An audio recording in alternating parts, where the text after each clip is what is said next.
Hello friends, GS power में आपका स्वागत है। और हम यहाँ पॉलिटी के सेगमेंट को कवर कर रहे हैं और इसी क्रम में ये हमारा तीसरा क्लास है। और मैंने बताया था कि पहले दूसरे और तीसरे क्लास में जो होगा बेसिक्स कवर होगा, उसके बाद जो मेन कोर्स शुरू होगा वो चौथे दिन से होगा। तो आज बेसिक्स का लास्ट क्लास है और आज हम यहाँ बहुमत के प्रकारों के बारे में पढ़ेंगे। हमने न्यूज में सुना ही होगा कि कोई बिल जो है साधारण विधेयक से पास हो गया, कोई प्रभावी बहुमत से पास हो गया और विशेष बहुमत से पास हो गया। ठीक है, तो इस तरह के वर्डों को हम सुनते ही आ रहे हैं। तो आज हम समझ लेते हैं कि बहुमत क्या होता है और उसका प्रयोग कहाँ कहाँ, किस बहुमत का प्रयोग कहाँ किया जाता है। ठीक है, तो जो बहुमत होते हैं वे तीन तरह की होती हैं। एक जो होती है साधारण बहुमत, यानी जिसको सिंपल मेजोरिटी बोला जाता है। दूसरा जो होता है वो होता है प्रभावी बहुमत, जिसको हम इफेक्टिव मेजोरिटी बोलते हैं। और तीसरा कैटेगरी है वो है विशेष बहुमत, ठीक है, जिसको हम स्पेशल मेजोरिटी बोलते हैं। ठीक है, तो आइए इन जो बहुमतों के प्रकार हैं उसके बारे में हम ब्रीफली डिस्कस कर ले। ठीक है, तो सबसे पहला जो है सिंपल मेजोरिटी यानी साधारण बहुमत। ये होता क्या है, तो ये उपस्थित और मतदान करने वाले सदस्यों का बहुमत होता है। ठीक है, यानी जो सदस्य उपस्थित हैं और उनमें से जो सदस्य मतदान कर रहे हैं उनका बहुमत होता है। हम ये जानते ही होंगे कि जो संसद होते हैं उनके पास अधिकार होता है कि वो वोट दे या वोट ना दे।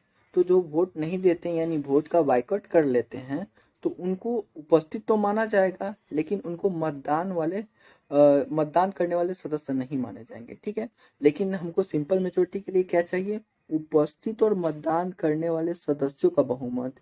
यानी हमें उन सदस्यों से मतलब नहीं है जो केवल उपस्थित है।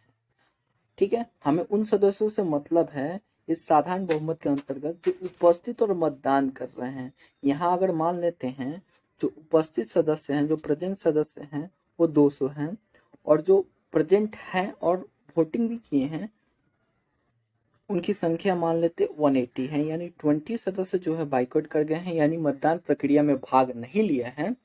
तो हम इसमें किसको काउंट करेंगे, इस पार्ट को काउंट करेंगे जो प्रेजेंट है और वोटिंग कर रहे हैं 180। ठीक है, तो सिंपल मेजोरिटी जो हो जाती है तो इसको कैसे निकाला जाता है, जो प्रेजेंट है और वोटिंग भी कर रहे हैं तो उनका 50% निकाल कर, जैसे 180 है उसका 50% 90 हो गया, तो 90 जो हो गया उसमें +1 कर देंगे तो हमें क्या मिल जाएगा, बहुमत मिल जाएगा। ठीक है, बहुमत यानी 50 से ज़्यादा, तो 50 निकाल कर हम उसमें 1 कर देंगे। तो साधारण बहुमत क्या हो गया, उपस्थित और मतदान करने वाले सदस्यों का बहुमत हो गया। ठीक है, सिंपल मेजोरिटी।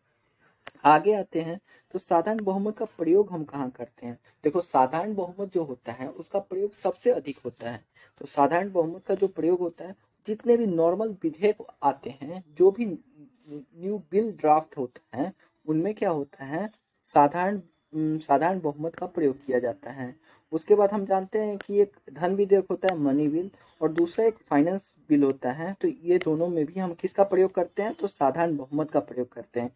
इन दोनों विधेयक के बारे में हम डिटेल से संसद वाले चैप्टर में चर्चा करेंगे। ठीक है, तो आगे देखते हैं कौन सा है। तो आगे जो है सेकंड टाइप ऑफ मेजोरिटी है जिसको हम प्रभावी बहुमत कहते हैं। ठीक है, देखो प्रभावी बहुमत को कैसे निकाला जाता है। तो प्रभावी बहुमत के लिए हमको सबसे पहले क्या करना है कि प्रभावी सदस्य संख्या निकालना है। ठीक है, अब प्रभावी सदस्य संख्या क्या होती है, तो प्रभावी सदस्य संख्या जो होती है कुल सदस्य संख्या में से जब हम वैकेंट सीट को यानी रिक्तियों को माइनस कर देते हैं तो हमको प्रभावी सदस्य संख्या मिल जाती है। देखो, तो ये रिक्तियां क्या होती हैं, देखो चूंकि सदस्यों का अपर एज लिमिट फिक्स नहीं होता है, इसी कारण बहुत सारे सदस्य जो होते हैं, हमारे सांसद जो होते हैं वो वृद्ध होते हैं, तो उनमें से किसी की मृत्यु हो जाती है या वे इस्तीफा दे देते हैं जिसके कारण सीट वैकेंट हो जाता है। तो सबसे पहले प्रभावी बहुमत में हमको क्या करना है, सबसे पहले हमको प्रभावी सदस्य संख्या निकालनी है। यानी प्रभावी सदस्य संख्या कैसे निकालेंगे, तो टोटल में से हम क्या करेंगे, जो वैकेंट सीट है उसको माइनस कर देंगे, तो इससे हमें प्रभावी सदस्य संख्या निकल जाएगी। ठीक है, और प्रभावी सदस्य संख्या जो निकल गई उसका हम बहुमत ला देंगे, यानी 50% निकाल कर +1 कर देंगे। ठीक है, 50% निकाल कर +1 कर देंगे। तो चलिए एक एग्जाम्पल से देखते हैं। कुल अगर मान लेते हैं जो कुल संख्या है 543 है। ठीक है, तो सबसे पहले कुल संख्या हमको टोटल मिल गया, तो और वैकेंट जो है वो 7 है। तो हम इफेक्टिव सदस्य संख्या कैसे निकालेंगे? इफेक्टिव सदस्य संख्या हम सबसे पहले निकालेंगे। कैसे निकालेंगे? 543 माइनस 7 कर देंगे, जो सीट वैकेंट है मिल जाएगा 536। ठीक है, अब हम क्या करेंगे, इसी 536 का बहुमत निकाल देंगे, यानी इसका 50% निकालेंगे और +1 कर देंगे। तो यहाँ से हमारा जो आ जाएगा इफेक्टिव बहुमत आ जाएगा 269 आ जाएगा। ठीक है, तो प्रभावी बहुमत के लिए हम क्या करेंगे, प्रभावी सदस्य संख्या का बहुमत निकाल देंगे। और प्रभावी सदस्य संख्या कैसे निकालेंगे? टोटल में से हम जो सीट वैकेंट है उसको माइनस करके हम प्रभावी सदस्य संख्या निकालेंगे, और उसका बहुमत, प्रभावी सदस्य संख्या का बहुमत क्या हो जाएगा? प्रभावी बहुमत हो जाएगा। ठीक है, उसके बाद हम समझते हैं कि इसका प्रयोग कहाँ कहाँ किया जाएगा। देखो, इसका प्रयोग 8 जगह किया जाता है। अगर इंडिविजुअल हम याद रखने की कोशिश करेंगे तो हमें याद रखना मुश्किल हो जाएगा। ठीक है, तो हम उसको रिलेट करके कैसे याद रखें? तो देखो, सबसे पहले समझ लो, जो संसद होता है उसके 2 सदन होते हैं, लोकसभा होता है और दूसरा क्या होता है? राज्यसभा होता है। उसी तरह विधान मंडल जो होती है उसकी 2 सदन होती हैं, विधान परिषद और विधानसभा। ठीक है, तो लोकसभा में एक स्पीकर होता है। क्या होता है और क्या होता है, इसके कार्य क्या है, उसको संसद टॉपिक में ही पढ़ा जाएगा। पहले हम समझ लेते हैं कि एक स्पीकर होता है, एक डिप्टी स्पीकर होता है। राज्यसभा में सभापति होता है और एक उपसभापति होता है। विधान परिषद में सभापति और उपसभापति होता है राज्यसभा की तरह, और विधानसभा में स्पीकर होता है और डिप्टी स्पीकर लोकसभा की तरह होता है। तो ये जो 8 पोस्ट हुए हैं, इन 8 पोस्टों का रिमूवल जो होता है ये होता है प्रभावी बहुमत से। यानी 8 पोस्ट, स्पीकर, डिप्टी स्पीकर, सभापति, उपसभापति लोकसभा में और विधानमंडल में टोटल 8 पोस्ट हो गए। तो इनका जो रिमूवल होता है, इनको पद से जो हटाया जाता है, उसके लिए हमें क्या चाहिए? प्रभावी बहुमत चाहिए। ठीक है, और प्रभावी बहुमत क्या होता है तो हमने देख लिया। प्रभावी बहुमत के लिए हमें प्रभावी सदस्य संख्या निकालना होता है, जिसमें हम टोटल माइनस वैकेंट कर देते हैं, और जो नंबर आता है उसका हम बहुमत निकाल देते हैं। और बहुमत कैसे निकालते हैं? 50% निकाल कर +1 कर देते हैं। ठीक है, अब हम थर्ड टाइप ऑफ मेजोरिटी के बारे में पढ़ेंगे, यानी स्पेशल मेजोरिटी। देखो, स्पेशल मेजोरिटी को याद रखने के लिए हम याद रख सकते हैं 2/3 से। ठीक है, इसमें हम 50% +1 नहीं करना है। हमारे पास जो नंबर रहेगा उसका हम 2/3 सिंपली निकाल देंगे, तो हमारा आ जाएगा विशेष बहुमत।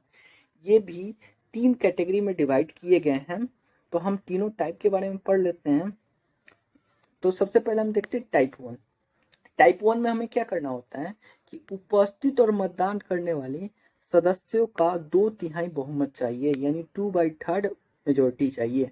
ठीक है, साधारण बहुमत में मैंने बताया था कि जो प्रेजेंट है, मान लेते हैं 100 प्रेजेंट है, और इन प्रेजेंट में से जो वोट कर रहे हैं वो 80 हैं। तो हमारा जो बहुमत हो जाएगा वो किससे निर्धारित करेंगे? इससे निर्धारित करेंगे। प्रेजेंट यानी प्रेजेंट और वोट जो दोनों कंडीशन को फुलफिल कर रहे हैं उनसे। तो हम स्पेशल बहुमत जो फर्स्ट टाइप के लिए हम क्या करेंगे, 80 का 2/3 कर लेंगे। ठीक है, यानी उपस्थित और मतदान करने वाली संख्या, उपस्थित और मतदान करने वाली संख्या उसका 2/3। ठीक है, पहली टाइप ऑफ स्पेशल मेजोरिटी निकल जाएगी। अब देख लो इसका प्रयोग कहाँ किया जाता है। क्वेश्चन आता है यहाँ से। ठीक है, कि इसका प्रयोग कहाँ कहाँ किया जाता है। तो फर्स्ट टाइप, जिसमें हमको उपस्थित और मतदान करने वाले सदस्यों का 2/3 बहुमत चाहिए, उसका जो प्रयोग होता है कॉन्स्टिट्यूशन के आर्टिकल 249।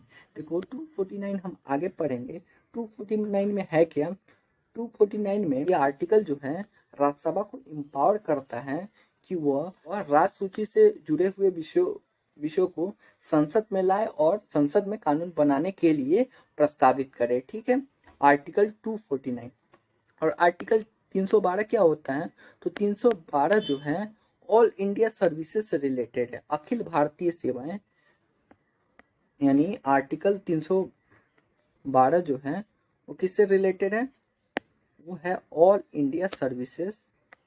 ठीक है, ऑल इंडिया सर्विसेज से रिलेटेड है। और 249 जो है ये आर्टिकल राज्यसभा को एम्पावर करता है कि वो राज्य सूची के विषयों को संसद में लाए और उस पर कानून बनाने के लिए प्रस्तावित करें।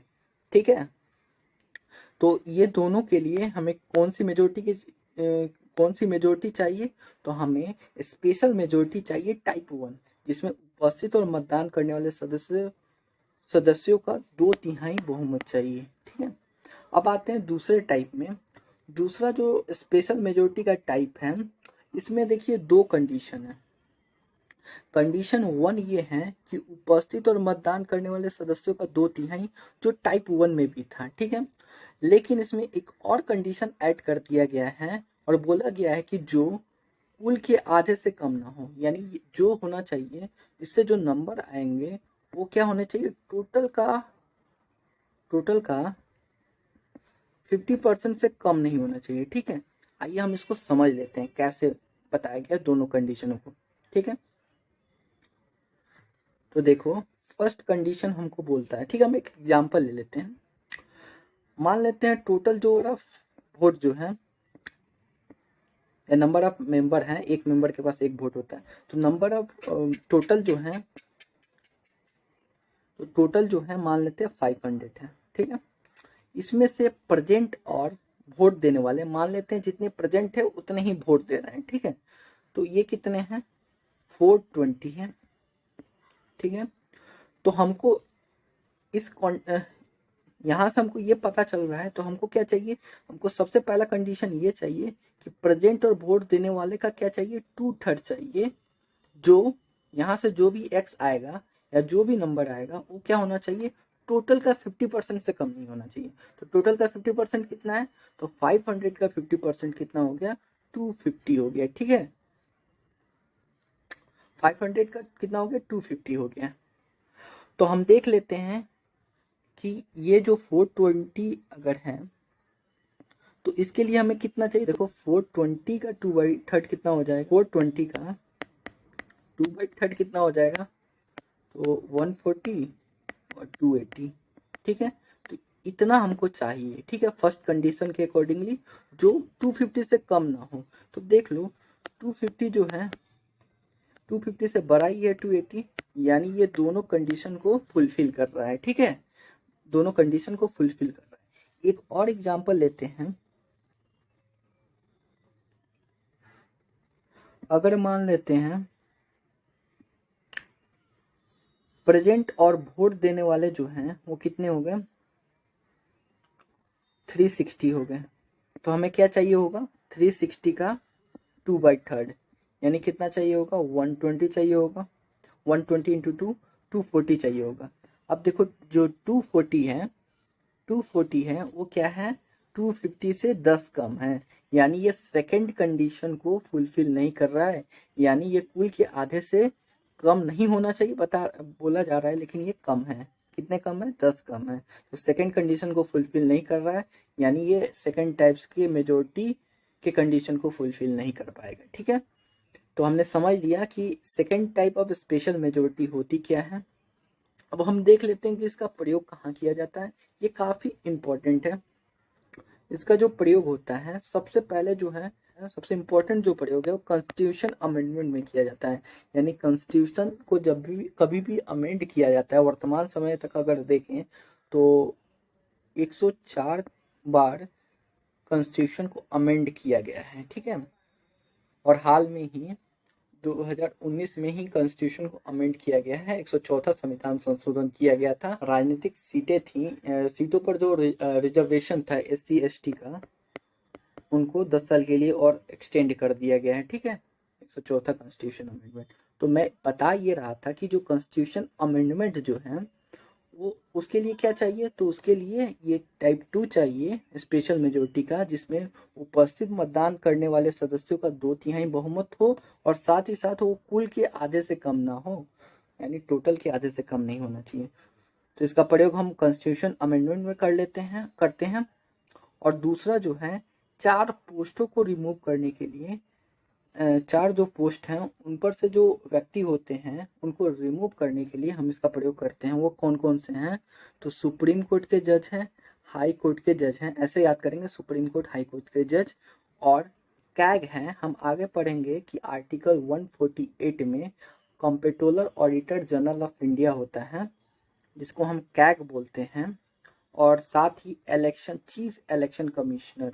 ठीक है, तो 4 लोगों को रिमूव करने के लिए, यानी 4 पदों से रिमूवल के लिए हम इसका प्रयोग करते हैं। एक सुप्रीम कोर्ट के जो जज हो गए उनको रिमूव करने के लिए, हाई कोर्ट के जज हो गए उनको रिमूव करने के लिए, comptroller auditor general of India को रिमूव करने के लिए, और चीफ इलेक्शन कमिश्नर को रिमूव करने के लिए। ठीक है, ये 4 पोस्टों को रिमूव करने के लिए प्लस एक कॉन्स्टिट्यूशन अमेंडमेंट के लिए हम सेकेंड टाइप ऑफ मेजोरिटी का प्रयोग करते हैं, जिसमें 2 कंडीशन है। मतदान करने वाले सदस्यों का 2/3 उपस्थित और मतदान करने वाले सदस्यों का 2/3 और बहुमत, और कुल के आधे से कम ना हो। ठीक है, तो सेकेंड टाइप ऑफ मेजोरिटी हमने समझ लिया। अब आते हैं आखिरी यानी third type of majority, special majority में। तो ये क्या है, ये वो काफ़ी सिंपल है। ये कुल सदस्य संख्याओं का 2/3 हमको बहुमत चाहिए। तो मान लेते हैं लोकसभा में वर्तमान समय में 543 है, तो इसका 2/3 हम ले लेते हैं, तो ये कितना हो जाएगा, 362 हो जाएगा। यानी ये हमेशा फिक्स रहता है लास्ट टाइप ऑफ मेजोरिटी जो है, special majority, third type of special majority. देखो, इसका जो प्रयोग होता है वो एक ही जगह होता है, राष्ट्रपति के महाभियोग में। और राष्ट्रपति का महाभियोग कहाँ है भाई, याद कर लेना, आर्टिकल 61 में है, जिसमें महाभियोग होता क्या है समझ लो। महाभियोग एक प्रोसेस है, प्रोसेस का नाम महाभियोग है, जिसमें संसद राष्ट्रपति को संविधान की अवहेलना करने के आधार पर अपने पद से रिमूव करती हैं। ठीक है, उसका एक ही आधार होता है, संविधान की अवहेलना करना। ठीक है, तो ये प्रोसेस है जिसके आधार पर संसद उनको रिमूव करती है, राष्ट्रपति को अपने पद से रिमूव करती है। और खुशी की बात ये है कि अभी तक भारत में इसका प्रयोग नहीं किया गया है। ठीक है, तो हमने समझ लिया थर्ड टाइप ऑफ मेजोरिटी, जिसमें संसद के सदस्यों का बहुमत, कुल सदस्य जो हैं उनका बहुमत 2/3 बहुमत चाहिए। और उसका प्रयोग कहाँ किया जाता है, राष्ट्रपति के महाभियोग में। और राष्ट्रपति का महाभियोग कौन से आर्टिकल में है, तो भाई 61 आर्टिकल में है। इसको रट लेना कि 61 आर्टिकल में है। महाभियोग प्रोसेस भी मैंने बता दिया कि क्या होता है, एक प्रोसेस होता है, जिसको मैं राष्ट्रपति वाले लेक्चर में कवर करवाऊंगा, कि एक प्रोसेस होता है जिसमें क्या किया जाता है, संसद विशेष स्पेशल मेजोरिटी के द्वारा राष्ट्रपति को रिमूव करती है उनके पद से। और कारण क्या होता है, तो एक ही कारण होता है, संविधान के उल्लंघन के आधार पर, संविधान की अवहेलना के आधार पर हटाया जाता है। तो हमने विशेष बहुमत पढ़ लिया। देखिए 3 तरह के विशेष बहुमत कौन कौन से थे। तो एक तो सिंपल था, उपस्थित और मतदान करने वाले सदस्यों का 2/3 जिसका प्रयोग 249 और 312 में किया जाता है। एक ऑल इंडिया सर्विसेज है, और दूसरा राज्यसभा को इम्पावर किया जाता है कि वो राज्य सूची के विषयों को संसद में लाए, उस पर कानून बनाए। दूसरा तरह का हम देख लिए थे, जिसमें क्या हुआ, उसमें 2 कंडीशन होते हैं, 2/3 वाला कंडीशन और कुल के आधे से कम ना हो, जिसमें मैंने बताया था कि 4 पोस्टों को रिमूव करने, जो SC सुप्रीम कोर्ट है, हाई कोर्ट है, कैग और चीफ इलेक्शन कमिश्नर को रिमूव करने के लिए, और संविधान संशोधन यानी कॉन्स्टिट्यूशन अमेंडमेंट के लिए। ठीक है, उसके पहले मैंने प्रभावी बहुमत के विषय में बताया था कि प्रभावी बहुमत क्या होती है, जो 8 पोस्ट हैं इनके रिमूवल के लिए प्रभावी बहुमत का प्रयोग होता है। प्रभावी बहुमत को निकाला कैसे जाता है, सबसे पहले प्रभावी सदस्य संख्या निकाल लीजिए, कुल में से जो वैकेंट सीट है उनको माइनस कर दीजिए, और उसका बहुमत यानी 50% +1 कर दीजिए, ये हो जाएगा। साधारण बहुमत का हमने प्रयोग देख लिया था, सबसे अधिक होता है, सबसे ज़्यादा इसका प्रयोग होता है। जितने भी नॉर्मल विधेयक बनते हैं उनमें साधारण विधेयक का प्रयोग होता है, साथ ही साथ जो मनी बिल होती है और फाइनेंस बिल में इसका प्रयोग होता है। साधारण विधेयक क्या होता है, तो ये उपस्थित और मतदान करने वाले सदस्यों का बहुमत खाली बहुमत बोले, सिर्फ बहुमत बोला जाए तो यानी 50% निकाल लो +1 कर लो। ठीक है, तो हमने 3 तरह के बहुमतों के विषय में पढ़ लिया। अब हम एलिजिबल हो गए हैं कि हम पॉलिटी की क्लास को अच्छी तरह शुरू कर सकते हैं। ठीक है, तो अगला क्लास हमारा जो होगा पॉलिटी का, जो पॉलिटी के कोर्स का क्लास होगा। ये जो है ये हमने कोर्स तैयार मतलब ये हमने एक बेस तैयार कर लिया यहाँ से। अब हम एलिजिबल हैं कि पॉलिटी को अच्छी तरह पढ़ पाएँ। और हमारा जो पहला मतलब इसके बाद वाला जो क्लास होगा वो पॉलिटी के दर्शन से होगा, यानी फिलोसफी ऑफ पॉलिटिक्स जो है उससे होगा। और हमारा जो पहला टॉपिक है प्रियम्बल होगा, यानी प्रस्तावना होगा। तो कृपया इस 3 जो क्लासेस हुई हैं उसको अच्छी तरह रिवाइज कर लें, ठीक है, जिससे आने वाले क्लासों में आपको किसी भी तरह का प्रॉब्लम ना हो। और जो भी डाउट हो हमारे कमेंट सेक्शन में आप पूछ सकते हैं, ठीक है। और साथ ही साथ वीडियो को कैसे इम्प्रूव और किया जाए और क्या क्या कंटेंट को शामिल किया जाए, आप वो भी हमें बता सकते हैं। तो कृपया हमारे इस नए चैनल GS बाबा को सब्सक्राइब, लाइक और शेयर करें। धन्यवाद।